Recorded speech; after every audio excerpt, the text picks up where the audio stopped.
hermanos latinoamericanos, Centroamérica y el mundo, aquellos que nos están siguiendo en estas pequeñas charlas de derecho, totalmente de la práctica penal. El tema de hoy, los instrumentos internacionales y la aplicación en el proceso penal. ¿Qué son los instrumentos internacionales? Cabe indicar que dentro del derecho internacional se clasifica en estudio de los derechos humanos a nivel internacional y el estudio del derecho humanitario. El primero es el estudio de todos los pactos, acuerdos, cartas, resoluciones que hacen referencia a la protección de los derechos humanos. Estos se dan en tiempos de paz. El derecho humanitario, en cambio, protege los derechos en tiempos de guerra, en tiempos de conmoción, y esos están regulados por los 4 convenios de Ginebra.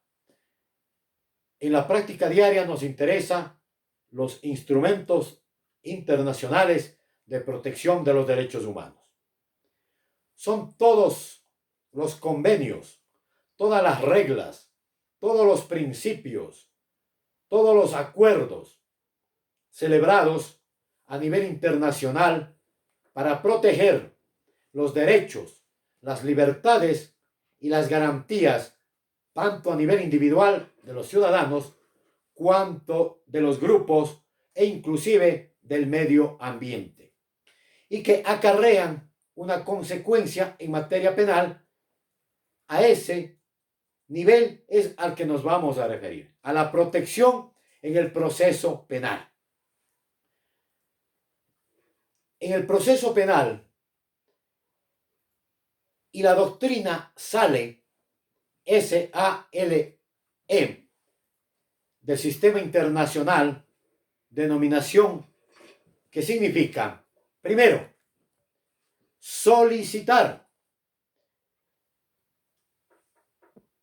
¿Qué instrumentos internacionales, cómo, dónde y cuándo aplicarlos?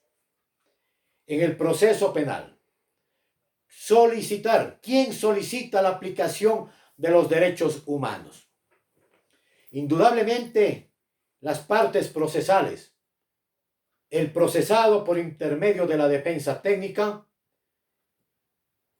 la víctima a través de la defensa técnica, son los que solicitan la aplicación de tal o cual convenio internacional o instrumento internacional de protección de los derechos humanos.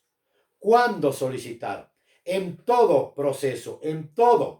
proceso judicial, específicamente en nuestro caso en el proceso penal, desde que se inicia la indagación previa, en la instrucción fiscal, en la etapa de juicio y en todas las etapas de impugnación.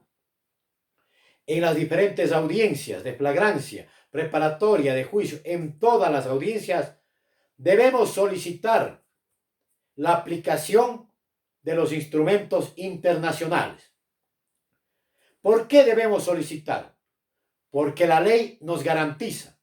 En nuestro país, el Código Orgánico de la Función Judicial establece en los artículos 5, 6 y 7 la aplicación directa e inmediata de los instrumentos internacionales de protección de las garantías judiciales. Nuestra ley, el Código Orgánico Integral Penal, establece también en sus primeros artículos la obligación de aplicar los instrumentos internacionales de protección a las partes procesales. Luego tenemos la Constitución de la República. Obliga a aplicar frente a cualquier solicitud de la misma. Cabe mencionar que al pedir la aplicación nosotros estamos solicitando que se aplique una ley supraconstitucional, pues adquiere en cada caso más allá del valor de la norma constitucional. Eso se llama supremacía. Es decir, en unos casos están al mismo nivel de la norma constitucional. En otros casos superan la norma constitucional, por ende tiene mayor valor procesal, valor constitucional y por supuesto el valor internacional en derechos humanos. Nuestro sistema jurídico está compuesto por el conocimiento en el derecho, en lo jurídico, en la filosofía, en lo constitucional y en derechos humanos. Eso compone todo el quehacer del litigante.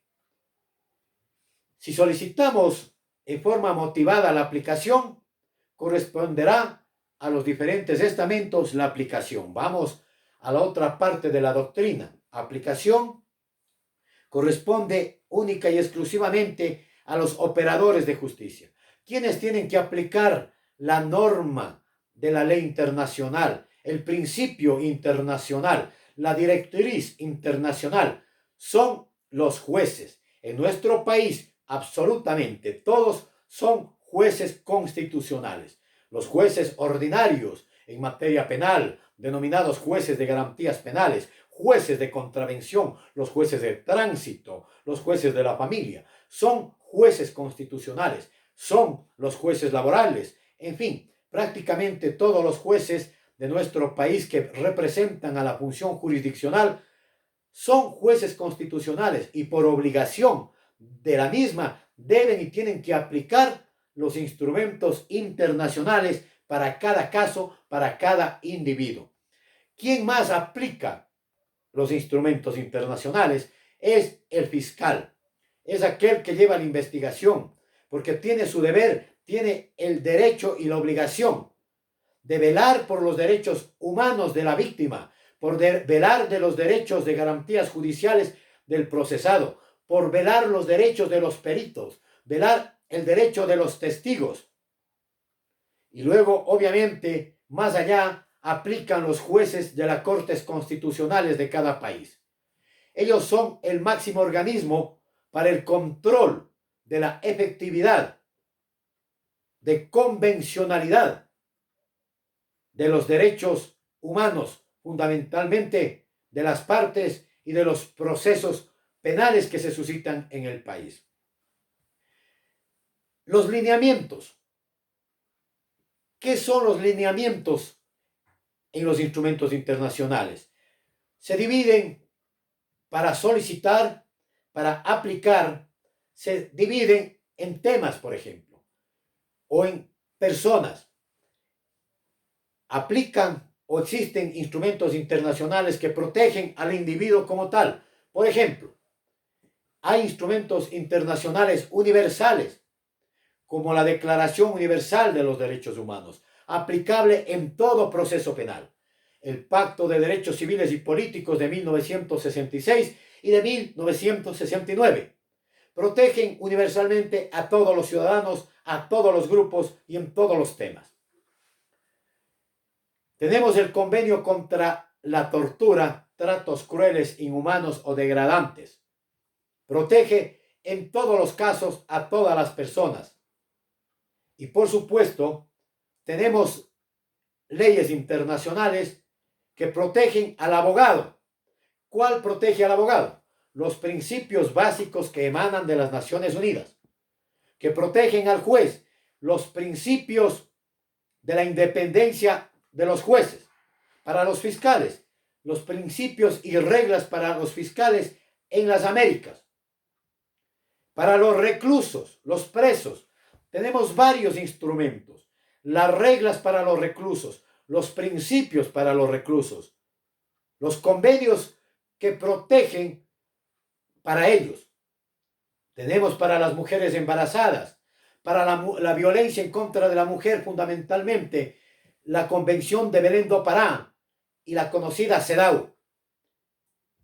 Tenemos para los adultos mayores varios convenios que le favorecen al adulto mayor, pero también hay que referirnos hacia los temas. Por ejemplo, el tema de la prisión preventiva le protege las reglas de Tokio. Ahí establece los principios para dictar la prisión preventiva para las medidas sustitutivas. En definitiva, para los campesinos, indígenas y comunidades existen las reglas, los principios de la OIT, Organización Internacional del Trabajo, para la justicia indígena. Luego de ello, en estos lineamientos, hay muchísimos. Hay, por ejemplo, para los extranjeros, la extradición, para los nacionales, lo mismo. Hay los convenios consulares, los convenios diplomáticos, como para las valijas, por ejemplo, que no pueden ser tocadas por miembros de la aduana porque están dentro de la diplomacia, de los convenios consulares. Tenemos los convenios para el medio ambiente, tratándose de delitos contra la flora y la fauna. Todos estos convenios internacionales, pactos internacionales, nos protegen y están garantizados. A eso se ha dado en llamar bloque de constitucionalidad, es decir, han acogido los instrumentos internacionales y los han plasmado en la Constitución. La Corte Constitucional precisamente vela, protege todos los derechos, todas las libertades y todas las garantías de las partes procesales, como manifesté en cualquier momento del proceso penal ordinario o extraordinario o constitucional cuando es acción extraordinaria de protección o un habeas corpus, por ejemplo. ¿Qué significa los lineamientos? Significa que nuestro país, al aceptar esas leyes internacionales, también las implementa en nuestro país, acoge. Entonces, significa que existe una jurisprudencia constitucional de la Corte Constitucional. Eso obliga a aceptar a todos los jueces en materia penal, procesal penal y en otros también, a acoger esos fallos como precedente constitucional, que es diferente a jurisprudencia. Los precedentes son aquellas resoluciones de la Corte Constitucional sobre un tema que prácticamente se convierten en obligación para aplicar a cada caso. Es muy parecido al precedente del common law, del sistema americano o inglés. ¿Qué significa la aplicación en jurisprudencia judicial? Es decir, cuando la Corte Provincial emite su criterio bajo los parámetros, lo dicen los jueces y solicitamos los litigantes, los parámetros del sistema interamericano de derechos humanos. Lo que significa que nosotros como país, los litigantes, conocedores de los derechos humanos, acogemos jurisprudencia internacional como de la Corte Interamericana de Derechos Humanos. Las resoluciones de la Corte constituyen jurisprudencia internacional. En nuestro país tenemos ya 24 casos resueltos. El caso Tibi versus Ecuador, por ejemplo. Consuelo Benavides versus Ecuador. Caso Salvador versus Ecuador. Caso Mejía versus Ecuador. Entre otros muchos casos. Caso Vera Vera versus Ecuador. Caso Iván Durazno versus Ecuador. ¿Qué significa? Que en esos casos se ha demandado al país por violar las garantías judiciales. Con eso pasamos a la última letra de la doctrina. Solicitar, aplicar lineamientos y los efectos. ¿Cuáles son los efectos de aplicar y no aplicar los instrumentos internacionales? El efecto genera la no motivación en las resoluciones, en los dictámenes de los fiscales, porque motivar está garantizada en la Constitución, significa argumentar los hechos, las pruebas, el valor probatorio y el tema jurídico, captando, implementando normas internacionales, principios y jurisprudencia internacional, doctrina de derechos humanos de los instrumentos internacionales. Al no aplicar, no está debidamente motivada una resolución y conseguimos con ello que vayamos a que el juez o el fiscal incurra en la violación al debido proceso, en violación a la garantía judicial y se convierte en mala administración de justicia.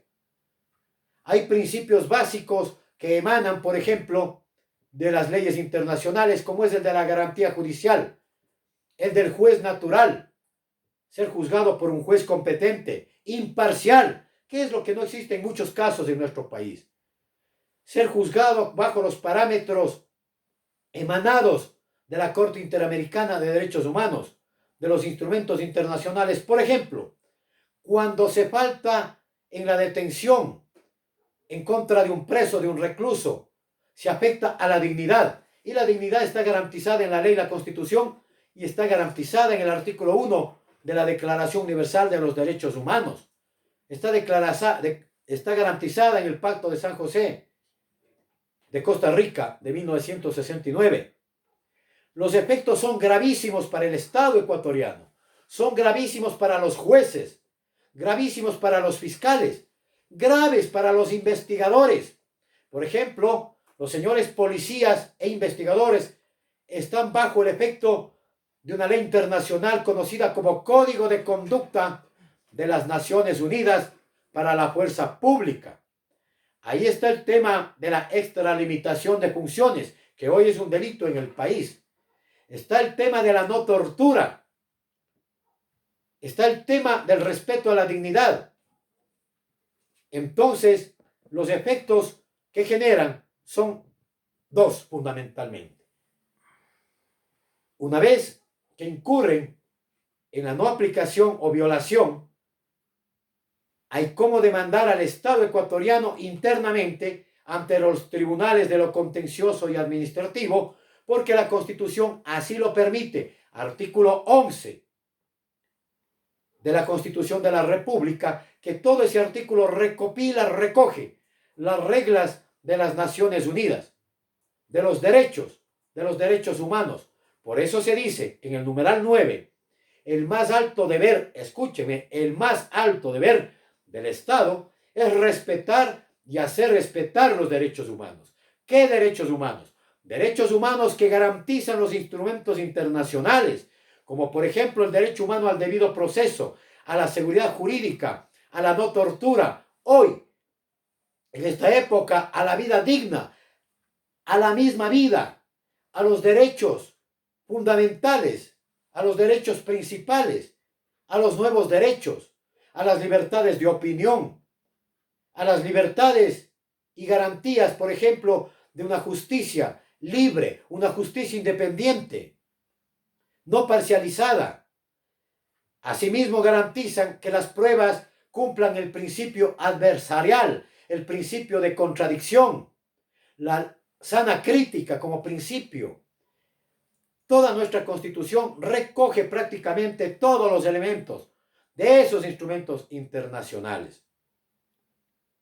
Entonces podemos luego de ello, de haber demandado en el Ecuador, demandar al Estado ecuatoriano primero ante la Comisión Interamericana de Derechos Humanos, que será un tema posterior, y luego ante la Corte Interamericana de Derechos Humanos. Tres requisitos fundamentales: agotar todos los recursos internos en nuestro país para ir ante la Corte Interamericana de Derechos Humanos, salvo que no haya justicia o salvo que esté politizada o haya denegación de justicia. Y segundo, tenemos un plazo de 6 meses luego de haber agotado todos los recursos en el país para acudir ante la Comisión y Corte Interamericana de Derechos Humanos. Luego de ello, también es un requisito no haber presentado una denuncia, una queja ante ningún organismo de protección de los derechos humanos. Las Naciones Unidas como tal, como organismo internacional, de ahí se emanan las Cortes Interamericana de Derechos Humanos, la Corte Europea de Derechos Humanos, la Corte Africana de Derechos Humanos. Son temas estos ya de derecho internacional, de ciencias internacionales, que en las próximas semanas estaremos dando en forma práctica cómo elaborar una demanda, el trámite efectivo, la práctica ante la Comisión y la Corte Interamericana de Derechos Humanos. Como podemos ver, hay una triada dentro de lo jurídico, constitucional y de derechos humanos. ¿Cuál tiene preferencia? ¿La norma jurídica, la norma constitucional o la norma en derechos humanos de los instrumentos de protección de los mismos? Indudablemente, por ser un sistema de derecho penal mínimo, un sistema garantista, un sistema acusatorio, neoconstitucional, acudimos primero a la norma internacional, al principio internacional, a la aplicación de la jurisprudencia internacional, luego a lo constitucional y por último a lo penal. No es buen litigante el que solo conoce el código. No es buen litigante penal el que solo conoce la Constitución. No es buen litigante el que no conoce los efectos de los derechos humanos. El estudio de derechos humanos es el álgebra de Baldor de la ciencia jurídica. Lo más difícil. Me pregunto cuántos casos están ganados en el Ecuador, sustentándose en los instrumentos internacionales. 24 casos. De esos, 2 los he llevado personalmente. Ha costado 10, 12 años de estudio académico. La práctica penal, usted aprende a identificar si a su detenido lo sometieron a una detención ilegal, si a su patrocinado le obligaron a autoincriminarse, si el juez no motivó la sentencia, no argumentó la sentencia, si el fiscal no cumplió dos principios fundamentales de objetividad y de investigar integralmente la verdad, si el perito fue un perito parcializado, comprado, si es que el testigo incumplió las reglas para los testimonios, como el juramento, falseó la verdad, aparte de las responsabilidades civiles, penales, a nivel nacional y a nivel internacional. Entonces, ¿quién representa la justicia en el Ecuador? Es el Consejo de la Judicatura. Ellos son los responsables para demandar dentro y fuera del país. Ese ya será otro tema procesal de derechos humanos. Hemos visto que efectivamente Ecuador está dentro del sistema interamericano. Quiero manifestar, alguien se preguntará si el Ecuador tiene ratificado todos los derechos, los instrumentos, todos los pactos, convenios. No. Ecuador tiene que cumplir un instrumento internacional cuando firme esos tratados. Ojo, cuando la Asamblea lo legalice, apruebe y acepte. Pero, ojo, en materia de instrumentos internacionales de derechos humanos, no se necesita esa formalidad. Por eso nuestra ley, nuestra constitución, el código dice, serán directa e inmediatamente aplicables por cualquier juez de la República. Concluyo, nuestra constitución dice, ni la falta de ley, ni el desconocimiento podrá generar una violación a los derechos humanos garantizados en instrumentos internacionales. Esos principios que emanan de esos instrumentos internacionales universales se denominan be erga omnes, es decir, para todos los seres humanos. Un principio pro hominem, pro personae, para todas las personas. Son principios que se derivan de esas leyes internacionales. El principio ultra vires, por ejemplo. Motivo de análisis, gran análisis en otra ocasión. Concluimos con estos tips que comparto, no enseño, comparto conocimiento con otros colegas, con estudiantes fundamentalmente, con jóvenes abogados. No comparto mucho con los teóricos académicos, que a veces me pregunto cuántos procesos penales han ganado en su vida y son los mejores penalistas del país. ¿Cuántas veces ha estado en peligro su vida Nunca. ¿Cuántas veces han defendido casos emblemáticos en el país? La pequeña fama en la televisión, en las redes sociales, no hacen un buen penalista. A veces esa fama le ensalza o le oscurece su nombre. Hace que le respeten o que le irrespeten. Eso se llama populismo penal, vulgaridad penal, que ya tocaré la próxima semana para los penalistas vulgares y que no saben llevar el derecho, la Constitución y las leyes internacionales con altura, con sencillez, con humildad, con respeto a las partes procesales, pero también bien puestos y bien parados adentro de los tribunales y afuera de los tribunales de garantías penales que juzgan en el Ecuador. Pregunta el doctor León Ordóñez, ¿cuánto cuesta demandar al Estado y el tiempo?